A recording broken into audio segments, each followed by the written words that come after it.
Cheerio, bonjour, hello. Okay, so remember Saturday I had a bad fall at the post office, so I ended up getting Sunday off, and I really did fall. I mean, I wiped out. I tried to act all cool for a few seconds, and then after about a minute or so, man, I started welling up with tears. Well, then I kept putting my stuff away, and I picked up a tub, and this pain shot through my arm, and I looked down, and there was a nice knot there. At that point, I thought I may have broken my arm, but my wonderful boss, Cheryl, gave me the Sunday off. So, Sunday I went to the Beltway and held American flag over the trucker convoy. It was awesome. God bless America. You know what? I don't want to get my video banned, but Trump and those damn tweets, my goodness. What we're going through now is worth it. Those tweets were so offensive. Okay, so I need to wrap the polygraph up because I started listening to Sherilyn Cadle's book. And I don't know if it was, well, it's not the forged book. It's, or the, what's that called? When you, oh my goodness, I can't. When you take somebody else's words, oh my goodness, drawing total blank. So it's the book that's out on Audible. I'm a big Audible person. I love Audible. I hit a book, drive around and, deliver the mail, and I'm listening to stuff. So David, come in here and say hi. Come in. Let my fans see your pretty face. Please. So I've asked him to come in. Let's see who he is. Come on. So look, guys, he's wearing a grungy... David, don't do that. I'm wasting airtime. Come in and say hi. He's wearing a grungy white t-shirt, but come in and say hi. Okay, right here. Just hi. Someday this might be my stepson, but I'm not trying to get married. He's available right now, ladies. I'm joking. Okay, so I want to start with the comments. So I have, if you're a person and I make a comment on your comment and I call you the wrong gender, and if you get offended, my goodness, I'm sorry. Please, you're going to have to live that way because I'm not trying to offend you. Words are words. Sticks and stones break our bones. Words never hurt us. Evie Mitz, I'm going to guess that you're a woman, and that's by the way you speak. You told me to look up that Blood and Marriage book. I've written it down on my book list. I honestly have not checked to see if it's on Audible. I know it's on Kindle for free, but I don't have a lot of time to just sit and read. I am fascinated with Titanic. That kid you just saw, I want him to get the Titanic Lego set. And man, I put that right behind me and I love it. It's $600 though. But I have a beautiful book called On a Sea of Glass, and it's pretty much an encyclopedia all about the Titanic. And when I have time to sit and read, that's the book I read. The family and I, we're going on an RV vacation here at spring break, and I will bring that book with me. But Evie brought up that if Bella goes to public kindergarten down the street at the brand new school is beautiful, it's going to be so much fun, it's all clean, then she'll be out, it'll be a half day. And then someone will have to parent because Chris is out at the oil fields at 12:30 when kindergarten gets out. Someone commented that MLMs were not created for people to make money. They were created for the people up top to make money. I find it so funny. I'm listening to the Wisconsin interview, and Chris says, well, her other MLMs didn't work. Origami Ow, which I've done research on. That's an MLM for children. So I don't understand that. But and we all know she did LuLaRoe. Rudy walked in. Oscar went to the salon today. He looks beautiful. If he walks in, we're going to show you. Rudy does not go to the salon until Thursday. So, but those, where was I? The MLMs, right? Oh my goodness. Oh, this one worked because they could see the results it had for me. You were running 7 fucking miles a day and counting your macrons, you fucking dick. Really? Wasn't that stupid patch you were putting on your body, you dumbass? River Canyon thinks that Bella might be more mature than both of her parents. And I think that she's right. PM ready. commented on that. Hi, PM Ready. You write, you comment a lot. So thank you. I appreciate you've been around a long time. I think PM Ready has been around since the first 15 subscribers. But she says the same thing. Why are you rushing, Bella? I've told you guys in the past, I turned 16 my junior year, where most of my friends turned 16 their sophomore year. So, no, right, because I started early. In Fairfax County, you had to be 5 by November 1st. So, hang on one second. Hey, David, have you do your chore list? Check that recycle bucket. Okay, well then you may start your screen time. Okay. Shauna Deyo, Deyo, she has something to say. But Shauna, you share a name with that murderer, Shauna Nelson, that tacky skank in the same county, Weld County, who was banging a cop, and she would send messages to his wife like, I can't get into it. That's a case that this woman, she got locked up. She is where she is. And she was a whole fat little bitch. And the wife was beautiful. The wife lost her mother and her father in a 2 or 3 month period, and it really messed her up, and she didn't want to put out anymore. And her husband reached out to this skank, Shauna. So Shauna, when I read your message, the first thing I thought about was Shauna Nelson, the skank from Weld County. But Shauna talks about Shannon was fake. Goodness, her entire life. Oh, her nails weren't. Oh, her nails were fake. I was going to say her nails weren't fake. They were real.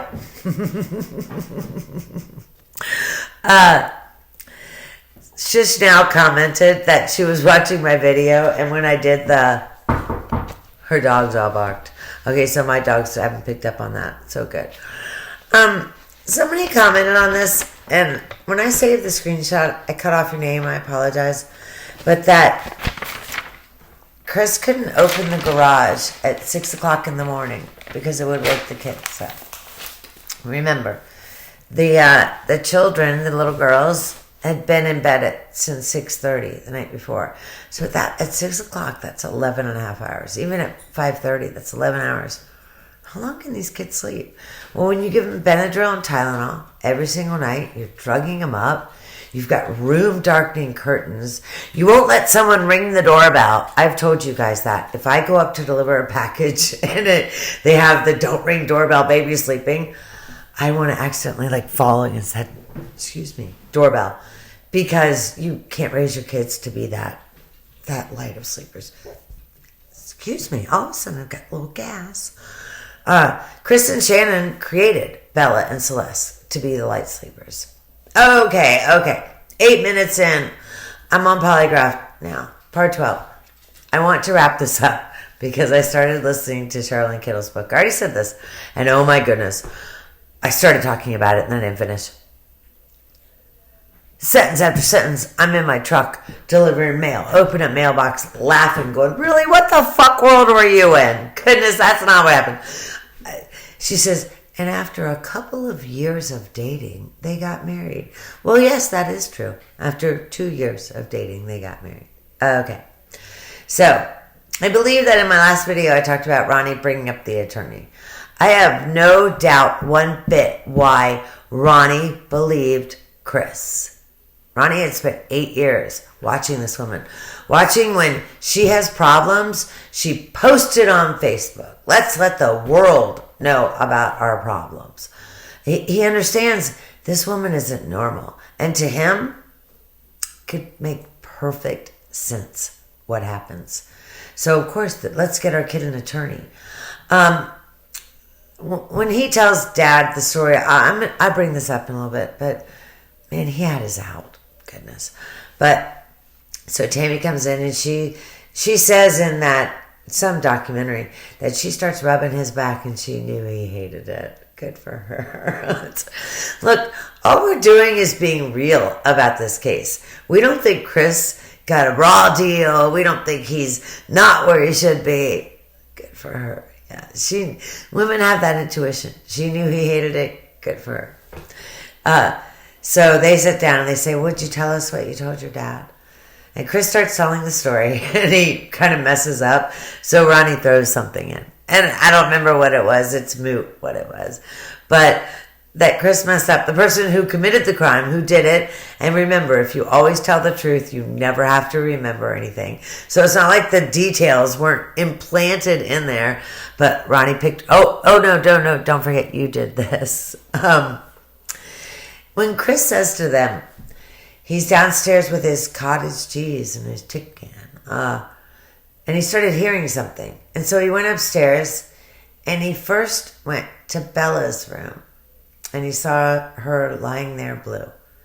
So then he went to the room where Shannon and Celeste are, okay? If you're hearing noise, wouldn't you first go upstairs to the room where two people are? Where the noise is coming from? So his story doesn't even make sense. And good for Graham for not just saying, okay, shut the F up. You guys know that the reason that they shut down denials is because the person starts to lose confidence. And it's something that's important in like the brain functions. Oh, I just said like, call me NK. He's like, he's got his head in his hands now. He feels horrible for what he did. Well, what she did, I was cheating, but then she killed. Do you remember when he's talking to Tammy in the polygraph and Tammy asks if there's a chance that Shannon's cheating? He's like, oh, no. I never thought she would do the same. She would do that to me. Then he says, I didn't know what to do. What? You call 911, dick. Okay, this is back to us speaking of earlier. At this point, you're a hero. Your psychotic, MLM-obsessed wife murdered your babies. You go on television. I mean, you're on freaking Good Morning America. You've got GoFundMe's out the ass. You tell Nikki, let's keep our relationship quiet for a little while. It had nothing to do with this, We just got really lucky that Shannon snapped at that point. But your life is set. What do you mean you didn't know what to do? The reason you didn't know what to do is because that's not what happened. My girl or boy Brooks, love you. Brooks thinks Shannon did this. To me, right there, she didn't. If she'd done it, you have your out. You're good. He's actually crying right now. And I slowed it down and turned it up. And I could hear sinuses. There's times that they're doing that North Carolina. And I can't even understand.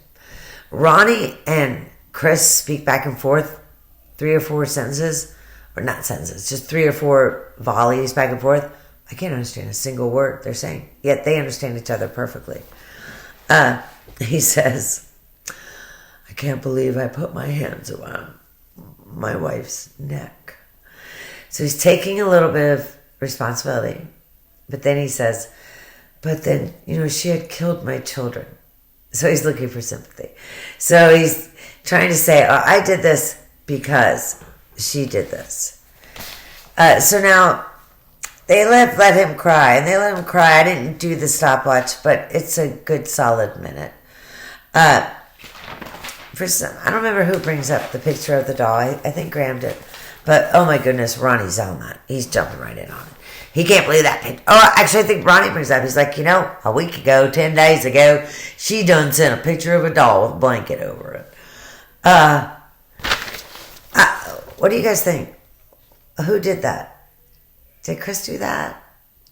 Doesn't make any sense why Bella or Celeste would do that. You're 3 and 4. Death with the blanket. That's not logical to me. I want to know below. Why do you think that happened? And then here's the magical moment where Chris says, I'm sorry I lied to you.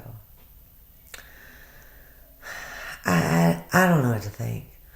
I don't think if Chris had married a different woman, this would have happened. But again, I'm not a professional.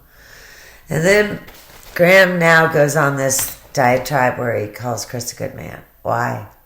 Why do you think he's... I'm asking you guys. Why do you think Chris is saying you're a good man? They're busted. He's arrested now. You don't need to bullshit him anymore. Okay. Hit like, hit subscribe. God bless America. If you're still watching right now, you know I actually am still shocked. But I'll say it again. Hit like, hit subscribe. God bless America.